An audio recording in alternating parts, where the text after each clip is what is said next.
Assalomu alaykum. Video darslarimiz davom etadi. Navbatdagi video darsimizni boshlaymiz.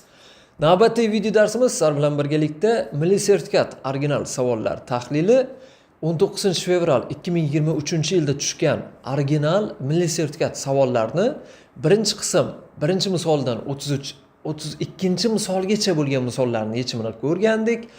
Undan keyin ikkinchi qismda 33-misoldan 40-misolgacha bo'lgan misol masalalarni yechdik va 40-misolda adashmasam qanaqadir bir kamchilik bor ekanligini yoki bo'lmasam ortiqchalik bor ekanligini, qaysidir bir jumlada xatolik ketganligini aytib o'tib ketgan edik. Va endi 41-misoldan 45-misolgacha bo'lgan misollarni 3-qismda birma-bir tahlillarni ko'rsak. Xo'p, sizlar bilan birgalikda men bu misol va masalalarni eng oson va eng sodda usullarda yechimlarni qilib berishga harakat qilaman. Xo'p, boshladik. 41-misolimiz qanaqa savol ekan? 41-savolimizda aytayaptiki, o'tkir burchakli ABC uchburchakning BH va AD balandliklari mos ravishda F va Y nuqtalarini, EFC va BYS burchaklari esa 90 gradusga teng bo'ladigan qilib olingan. Xo'p, bunda AH'imiz 5 ga, HC'miz 3 ga, BD'miz 2 ga teng bo'lsa, quyidagi shartlarni bajarishimiz kerak. A sharti aytayapti SY kesma uzunligini toping, B sharti aytayapti EF ildiz ostida 12 minus 6 ildizda 3 bo'lsa, SYF uchburchak yuzini toping degan savollar ketmoqda. Demak, savol tushunarli, chizmamiz esa mana bunday ko'rinishda berilgan. O'tkir burchakli ABC uchburchakning BH, xo'p, demak, BH deganimiz, xo'p, BH. Tushunarli, BH balandlik, AD balandlik, xo'p, BH ko'k bilan chizilgan balandlik, AD qizil bilan chizilgan balandlik, xo'p, va yana aytayaptiki, CFY, demak 90 gradus va CYB yana 90 gradusga teng ekan. Mana shunday qilib olingan. Va bizdan so'ralayotgan narsa AH 3 ga teng bo'ladigan bo'lsa, xo'p, AH'imiz 5 ga teng ekan, HC'miz 3 ga teng ekan. Mayli, hamma narsa tushunarli bo'ldi ustozlar. 2-3 marotaba savolni o'qidik. Menimcha hammasi tushunarli bo'ldi. Endi esa yechimiga o'tadigan bo'lsak, men ozgina kattalashtiraman yechimini qilgan vaqtimda ustozlar hammaga ko'rinarli bo'lishi uchun. Birinchi navbatda qiladigan ishim, men bu yerda bir o'xshashlikni keltirib chiqarishim kerak. O'xshashlik, mana bu yerga e'tibor qilinglar. Umumiy sariq burchakka. Mana bu sariq burchakka ham e'tibor qilinglar, bu umumiy emas. Mana bu sariqqa ham e'tibor qilinglar. Men hozir sizlarga shunday bir, demak, jumlalarni yozib beramanki, siz o'xshashlikni bor ekanligini o'zingiz ham his qilasiz. Qarang, mana bu yerdagi burchak umumiyda, ya'ni deylik alfa bo'lsin. Alfa bo'ladigan bo'lsa, buni deylik alfa. Mana yoki qizil bilan yozib beray, alfa bo'lsin. Endi u holda mana bu yerdagi burchagim nima bo'ladi? 90 minus alfa bo'ladi. Unda mana bu yerdagi burchakka e'tibor qilinglar. Mana bu 90 gradus bo'lgani uchun bu ham 90 minus alfaga teng ekan. Manda nimadir o'xshashlik bo'lyapti. Nimadir bo'lyapti bu yerda. E'tibor qilinglar.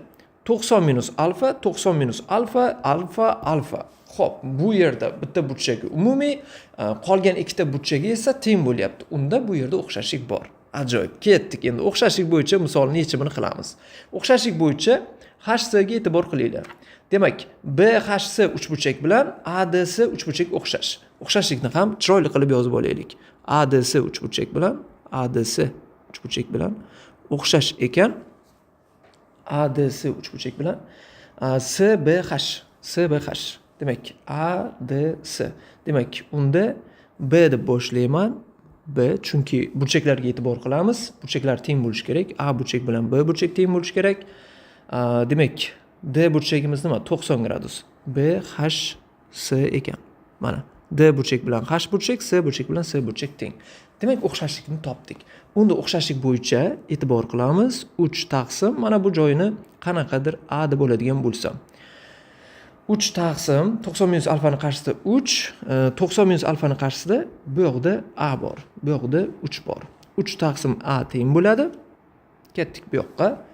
Xo'p, 3 taqsim A teng bo'ladi. Alfani qarshisida nima bor? Alfani qarshisida 90 ning qarshisida deylik. 90 ning qarshisida bizada demak 2 plus a bor. 2 plus a. Bu yoqda esa 90 ning qarshisida nima bor? Bu yoqda 90 ning qarshisida, bunda 90 ning qarshisida 2 plus a, bunda esa 90 ning qarshisida 8 bor. 8. Shunda a kvadrat plus 2a teng bo'lar ekan 24 ga. Bundan a teng bo'lar ekan 4 ga. Menimcha hammaga tushunarli bo'ldi. Kvadrat tenglamani ishlab o'tirmadim. Shunchaki a ni chiqarib a ko'paytirilgan a plus 2 teng 24. A esa 4 ga teng bo'ladi. Va yana manfiydan -6 ga ham teng bo'lishi mumkin, lekin bizga -6 shart emas. O'ylaymanki tushunarli bo'ldi. Biza s-ni topdik, bo'ldi, tamom, hamma narsa chiqdi degani. Xo'p, misolimiz juda ham yengil ekan, chizmasi og'ir ko'ringani bilan. S-ni topdik, s-ni topgan bo'lsak, e'tibor qilinglar, menga nima kerak edi? Menga s-ga kerak edi. S-ga kerak. S-ni topgan bo'lsam, s-ni topishga harakat qilay. Uning uchun menda 90 gradus bor. 90 gradusdan tushirilgan y uchun y kvadrat teng bo'ladi. Y kvadrat teng bo'ladi 2 ko'paytirilgan 4. Bu yerdan y teng bo'lar ekan 2 ildiz ostida 2 ga. Ha, tushunarli. Demak, y deganimiz mana shu yerdagi y deganimiz topildi va u 2 ildizda 2 ga teng. Ajoyib. 2 ildiz ostida 2. Va yana nima bor? Y deganimiz 2 ildizda 2 ga teng bo'ladigan bo'lsa, bizga y esa kerak edi. Mana bu 4 ga teng, mana bu 2 ildizda 2 ga teng. Demak, y sini men bemalol topa olaman. Y esa deganimiz teng bo'ladi ildiz ostida 2 ildizda 2 ni kvadrati 4 8 bo'ladi. Xo'p, undan keyin 4 ni kvadrati esa 16 bo'ladi. Ikkalasini qo'shsam 24, 2 ildiz ostida 6. Demak, y sini topdim. Y deganimiz xo'p, boshqa bir rangda bo'yaylik-da buni. Y deganimiz nimaga teng bo'ldi? Y deganimiz 2 ildizda 6 ga teng bo'ldi. Men yozib qo'yaman. 2 ildiz ostida 6. Xo'p, y deganimiz 2 ildiz ostida 6 va mendan nima so'ragan? Y f'imiz berilgan bo'lsa, s y f uchburchakni yuzini topishimiz kerak ekan. Y f berilgan. Berilgan-u, deylik, buni vaqtincha y ni belgilab olaylik. Berilganda, lekin menda bir muammoli ko'rinishda berilgan ekanda. Xo'p. Buni topdik. Endi y deb olaylik va menda nima bor? Y deb olgan bo'lsam 2 ildiz ostida 6. Ya'ni sy bor. Sy bo'lsa, sy ni kvadrati teng bo'ladi y kvadrat plus sf ni kvadrati. Sf ni a deb olmaylik, endi b deb olaylik. B deb olsam b kvadrat. Shundan b ni topadigan bo'lsam b teng ildiz ostida sy ni kvadrati.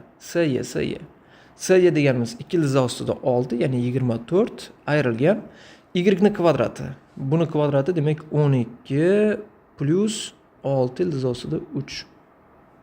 Shunda bu 12 plus 6 ildiz ostida 3 ekan. Va menda aynan o'sha yuzani top deganda, qaranglar, mana shu yuzani topishim uchun nima qilaman? Y ko'paytirilgan b taqsim 2 deyman.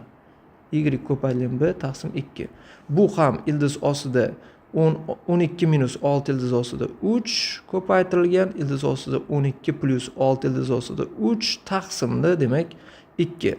Buni hisoblaydigan bo'lsam, ildiz ostida nima hosil bo'ladi? Xo'p, bu ikkalasidan 6 ni chiqarib yuborsam 2 minus ildizda 3 mana 2 plus ildizda 3 taqsimda demak 2. Buni hisoblaydigan bo'lsak, bu ikkalasidan 4 ayrilgan 3 bo'lib nech chiqadi? 4 ayrilgan 3 bo'lib, demak bundan 1 chiqadi.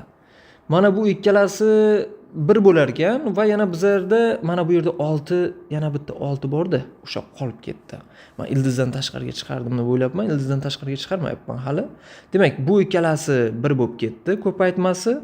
Demak, mana bu a minus b, a plus b 1 ga teng. 6 ni 6 ga ko'paytirsam 6 bo'ladi, tashqariga chiqadi o'zi. Ya'ni 6 ni 6 ga ko'paytirgan vaqtimda ildizdan chiqqan vaqtida 6 bo'lib chiqadi. 6 ni 2 ga bo'lsam 3 ga teng bo'lar ekan. Javobimiz demak ikkinchi holatda 3 bo'lyapti. O'ylaymanki, har ikkalasi tushunarli bo'ldi. Endi esa keyingi misolga o'tadigan bo'lsak. Keyingi misolimiz 42. Qirrasi 6 ga 6 teng bo'lgan muntazam tetrederga shar ichki chizilgan muntazam tetrederning hajmini toping deyapti. Undan keyin esa sharning to'la sirtini toping. Xo'p, men savolni quyidagicha bu yoqqa chizib olaman. Mana ko'rinish, mana shunday ko'rinishda bir chizib olaylik.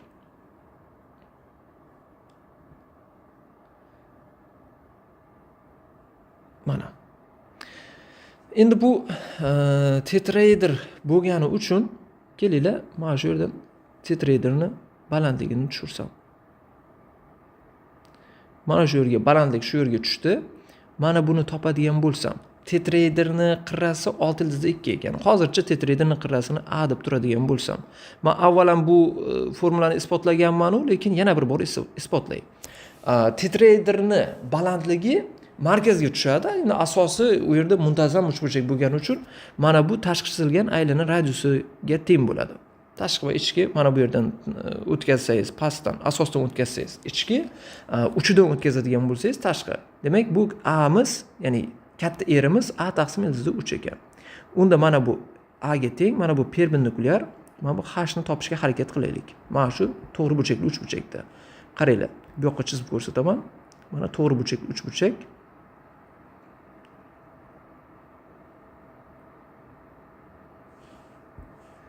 To'g'ri burchakli uchburchak. O'shanda men nimani topaman? H ni topaman. H ni topishga harakat qilaman, ya'ni. Xo'p, mana bu joyi demak perpendikulyar, mana bu joyi a ga teng, mana bu joyi demak a taqsim ildizda 3 ga teng. Mana bu esa h ga teng. H teng bo'ladi ildiz ostida a kvadrat ayrilgan a taqsim 3, a kvadrat taqsim 3. Bu ildizda 2 a taqsim ildizda 3 bo'lar ekan. Unda tetraederning hajmi v teng bo'ladi. Asos a kvadrat ildizda 3 taqsim 4 ko'paytirilgan 1 taqsim 3 formulada bor. Keyin esa balandlik. Balandligimiz esa ildizda 2a taqsim ildizda 3. Demak, ildizda 3 lar qisqarib ketadigan bo'lsa, menda hosil bo'ladigan formula ildizda 2a kub taqsim 12. Mana shu har doim esda tursin ustozlar. Ya'ni bu tetraederning hajmini hisoblash formulasi. Bu demak har doim esingizda turgani ma'qul. Ya'ni milliy sertifikatda o'tirgan paytingizda tezda misol masalani yechib ketsangiz bo'ladi. Ildizda 2 taqsim 12a kub teng bo'lar ekan. Shunda a'miz nimaga teng? A'miz 6 ildizda 2 ga teng. U holatda hajm teng mana shunga, bu ham teng. 6 ildizda 2 ni kvadrati 36 ko'paytirilgan 2 ko'paytirilgan ildizda 2 taqsim 12 ko'paytirilgan yana 6 ildizda 2. Ildizda 2, ildizda 2 6. Mana shularning hammasi pastdagi 12 bilan qisqarib ketadi. Shunda javobimiz bu 72 bo'lar ekan. Birinchi savolga javobimiz 72 bo'ldi. Bu yerga belgilayman 72 ni va ikkinchi savolga o'taman. Sharning, ya'ni tetraederga ichki chizilgan sharning to'la sirtini toping. Bunga endi ichki shar ham chizilgan. Men bu yerda uni chizib ham o'tirmay ustozlar, aslida shar ichki chizilgan bo'lsa, mana shunday ko'rinishda bo'ladi va menda bitta narsa bor. Ya'ni tetraeder bo'ladigan bo'lsa, S to'la ko'paytirilgan R taqsim 3 bu tetraeder hajmiga teng bo'ladi. Bu yerdan S to'la, ya'ni tetraederning to'la sirtini topadigan bo'lsam, 4 ko'paytirilgan ildizda 3a kvadrat taqsim 4 ga teng bo'ladi. Va buni radiusga ko'paytirsam hajmga teng bo'lishi kerak. 4 lar qisqarib ketadigan bo'lsa, ildizda 3 ko'paytirilgan a'miz nimaga teng edi? 6 ildizda 2 edi. Uni kvadrati 36 ko'paytirilgan 2 ko'paytirilgan yana r. Bu teng bo'ladi. Hajm nimaga teng edi? 72 ga teng edi. 72 bilan 72 qisqarsa, demak bizda nima bor? Ha, bu yerda 1 taqsim 3 ham bor edi. Asos mana bu yerda taqsim 3 qolib ketdi. Mana bu yerda 3 bor. Bu bilan bu qisqarsa, r deganimiz ildizda 3 ga teng bo'lar ekan. Ya'ni sharning radiusi ildizda 3 ga teng ekan. Shar to'la sirtini topadigan bo'lsak, bu 4pi r kvadrat. Bu ham teng 4 ko'paytirilgan pi ko'paytirilgan 3. Ya'ni 12 pi ga teng bo'lar ekan. O'ylaymanki bu savol ham sizlarga tushunarli bo'ldi. 12 pi degan javobni belgilaymiz. Endi keyingi savolga o'tamiz. Keyingi savolimiz 43. Burchaklari teng bo'lgan A, B, C, D, E, F6 burchak. Burchaklari teng bo'lgan deyapti. Ya'ni bu yerda muntazam demayapti. Ko'pchilik burchaklari teng desa muntazam xayolga kelib qoladi. Yo'q, unaqa emas. Uchburchakdan boshqa bir shaklni aytayotgan vaqtingizda burchaklari teng bo'lsa muntazam degan so'z emas. Masalan, 4 burchak, to'g'ri 4 burchak muntazam emas. Barcha burchaklari lekin teng. Kvadrat desa, demak muntazam bo'ladi. O'shanga o'xshagan shakllar juda ham ko'p va bu yoqda, ya'ni 3-chi, ya'ni n teng 3 dan keyingi tomonlar, ya'ni 4 ta tomonli, 5 ta tomonli, 100 ta tomonli, 1000 ta tomonli uchun burchaklari teng desa muntazam deb o'ylamaylar. Burchaklari va tomonlari teng bo'lsa, unda muntazam bo'ladi. Ketdik. AB 1 ga teng, BC 4 ga teng, AF 2 ga teng, EF 3 ga teng bo'lsa, CD tomonning uzunligini toping deyapti. Demak, men birinchi 6 burchakni chizishga harakat qilaman mana shu joydan.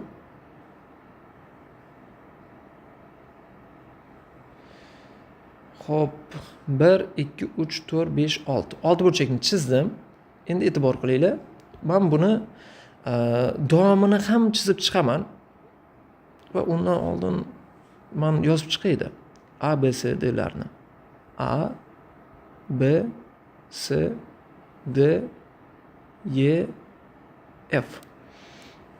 A F 2 ga teng. Mana 2. Xo'p, B C 4 ga teng. Mana 4. A B 1 ga teng. Mana 1. F Y 3 ga teng. Mana 3.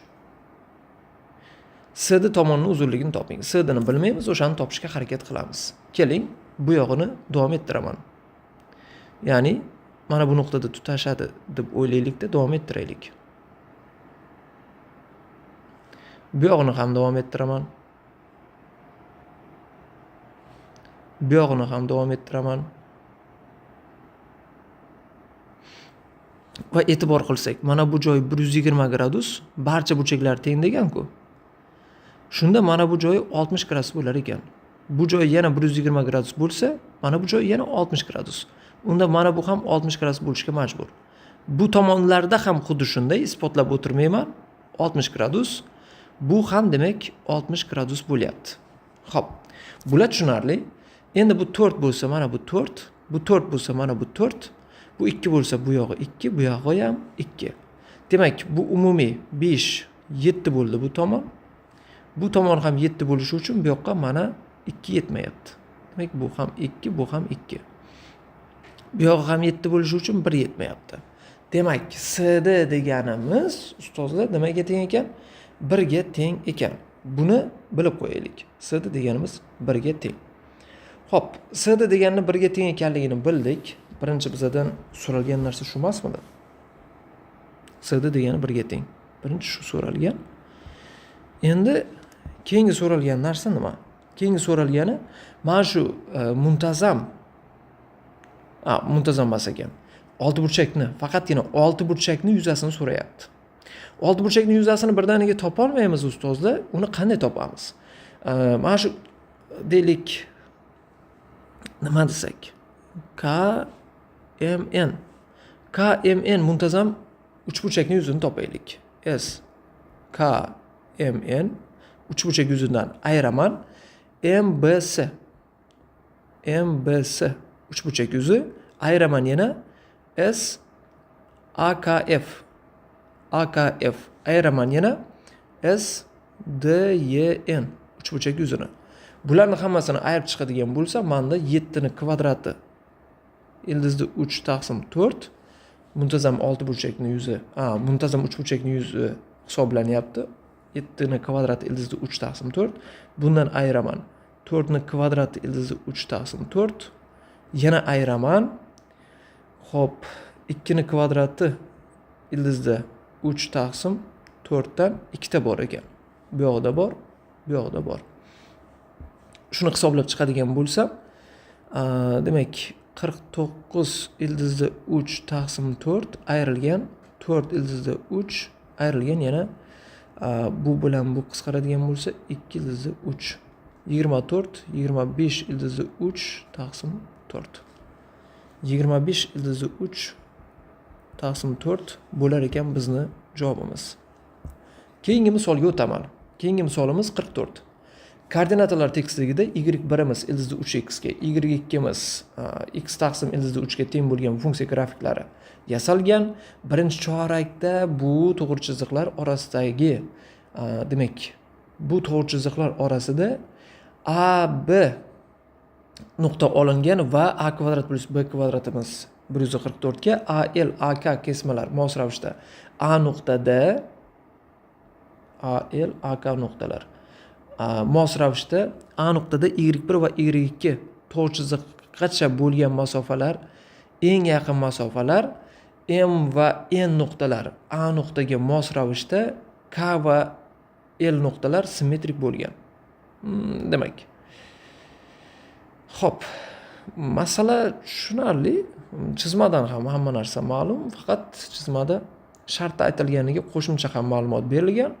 Chizmasida chunki AK bilan AL ikkalasi teng bo'lmasa ham bu yerda masala bemalol o'z yechimini topadi. Mayli teng deb ham berilgan ekan, bu qo'shimcha bizga yengillik.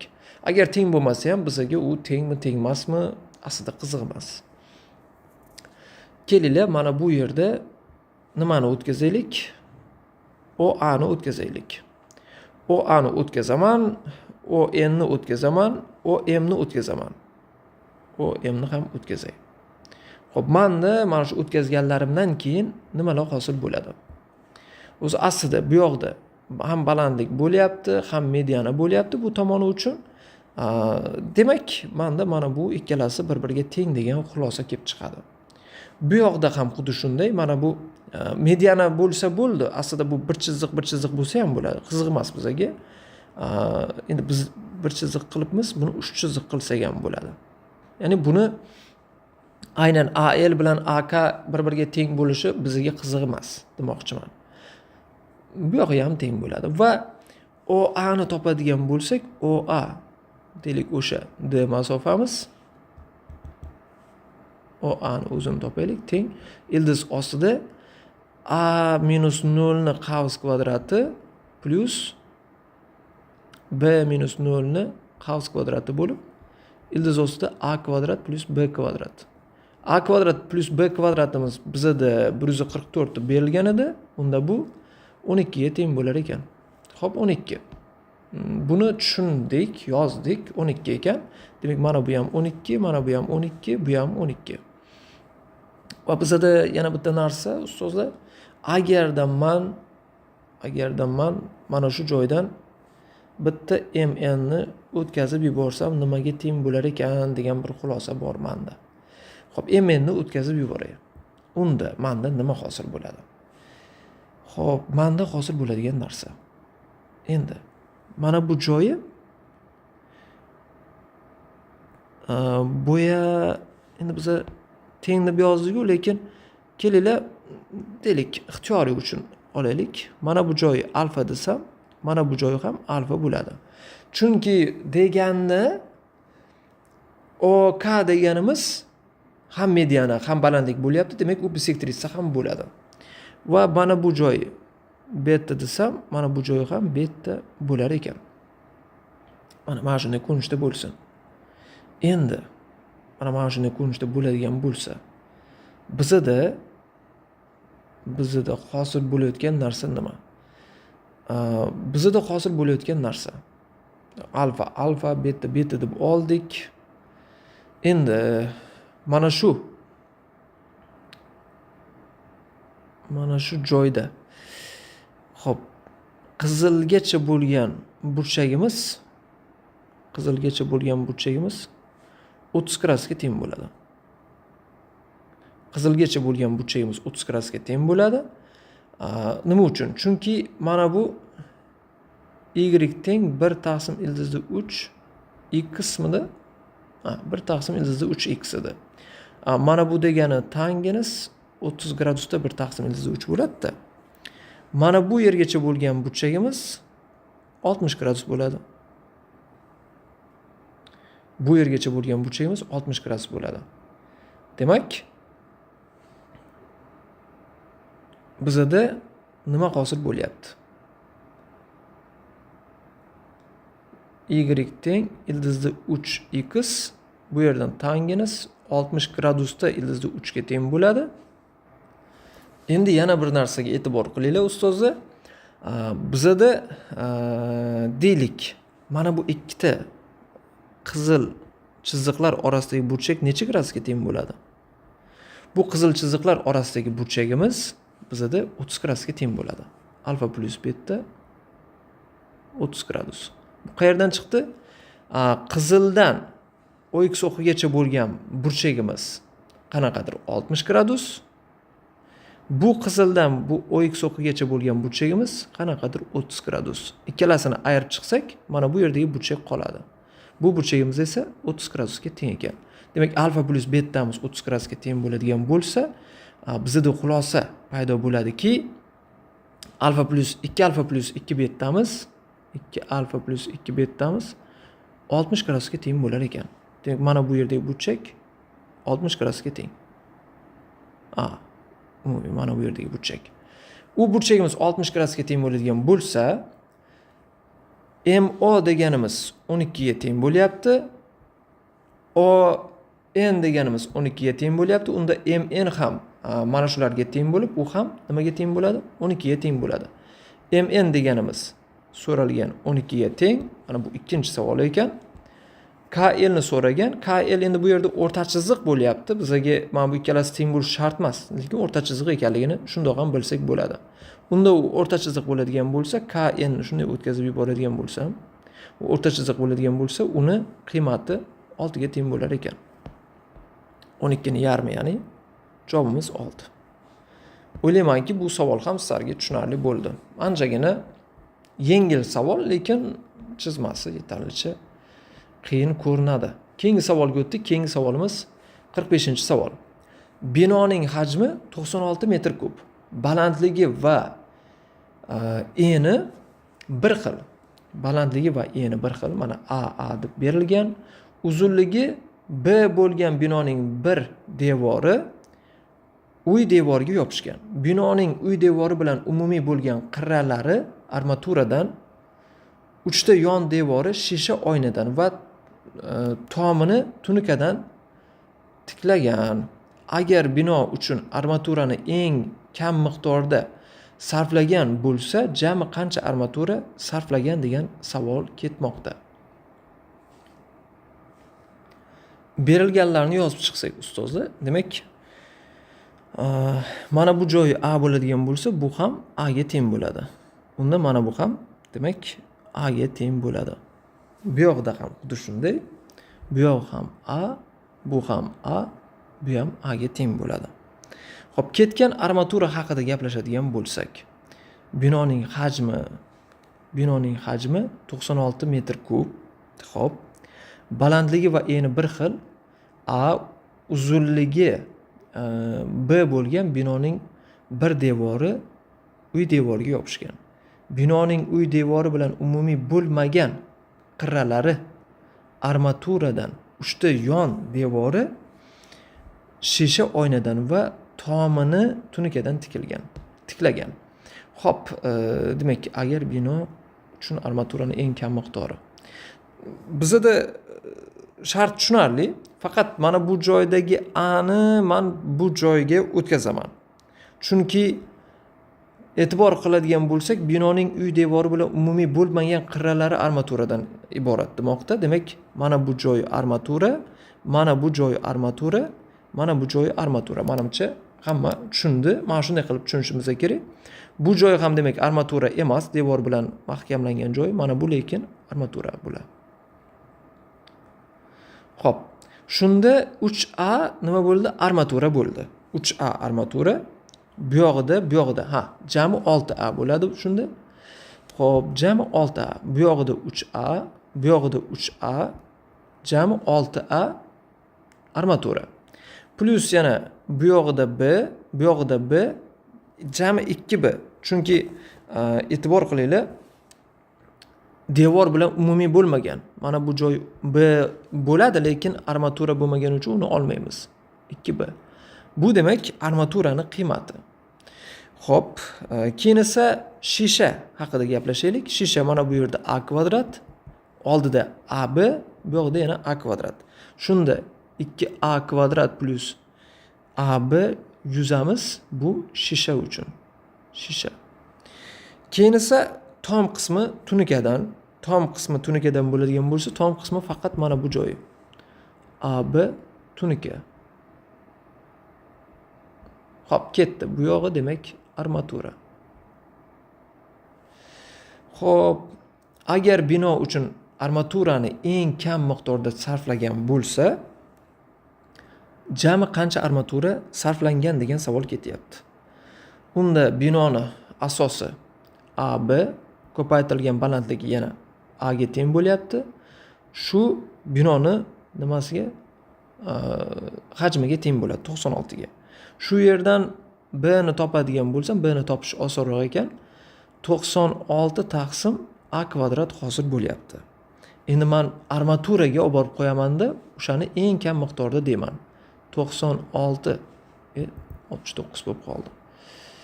6 ko'paytirilgan A plus 2 ko'paytirilgan 96 taqsim A kvadrat. Shundan hosila olaman va 0 ga tenglayman. Shundan hosila olib 0 ga tenglaydigan bo'lsam, menda nima hosil bo'ladi? 6A ni hosilasi, demak 6 ga bo'lib yuboray birinchi. 6 ga bo'lib yuboradigan bo'lsam, A plus 6 ga bo'lsam 16 32. 32 taqsim A kvadrat. Shundan hosila teng 0. A ni hosilasi demak 1 ga teng minus bu yoqda 64 taqsim A kub bo'ladimi? Teng 0. Bu yerdan A teng 4 ekanligini topsak bo'ladi. A miz 4 ga teng bo'lsa, B miz 96 taqsim 16 bo'lib 6 ga teng ekan. B miz 6 ga teng bo'lyapti.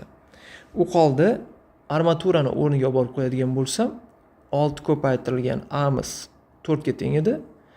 4 plus 2 ko'paytirilgan B miz 6 edi.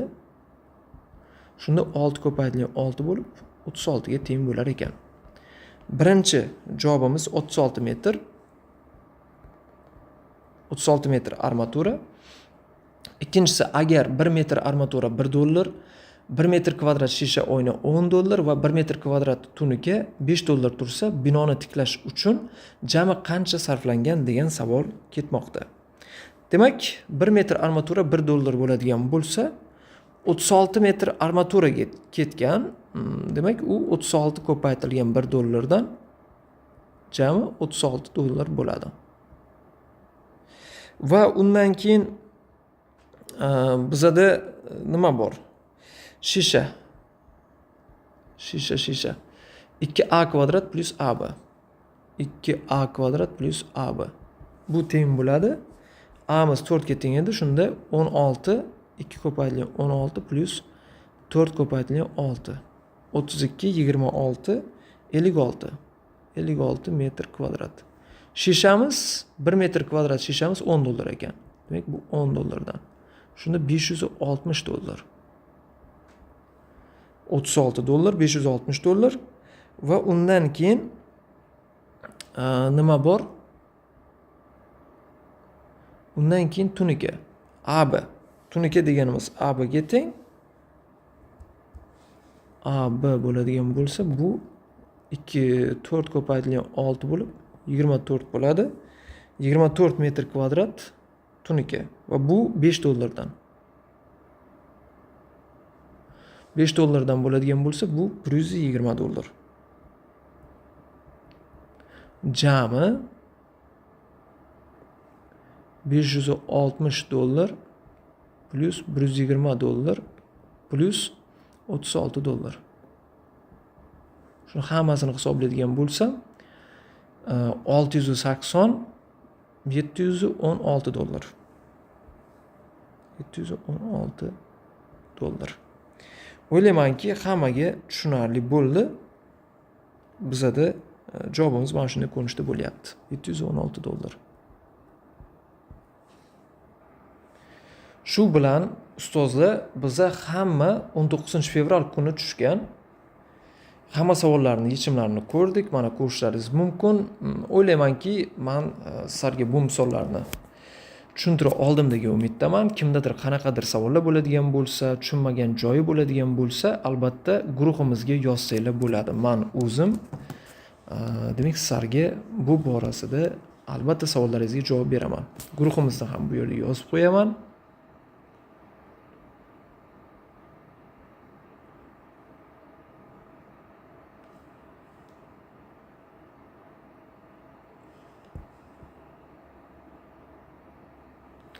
Albatta savollaringizni beringlar.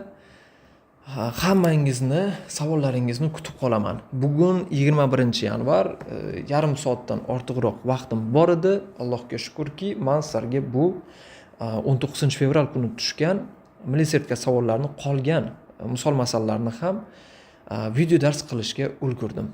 Sog' bo'linglar, salomat bo'linglar. Keyingi video darslarimizda ko'rishguncha. Kamchiliklar ketgan bo'lsa hisob-kitobida boshqasida, buning uchun albatta uzr so'rayman. Menimcha hech birida kamchilik ketmadi va qanaqadir bir deylik tushunmagan joylaringiz bo'lsa, albatta guruhlarda men sizni savollaringizni kutaman. Albatta savollaringizni beringlar. Sog' bo'ling, salomat bo'ling.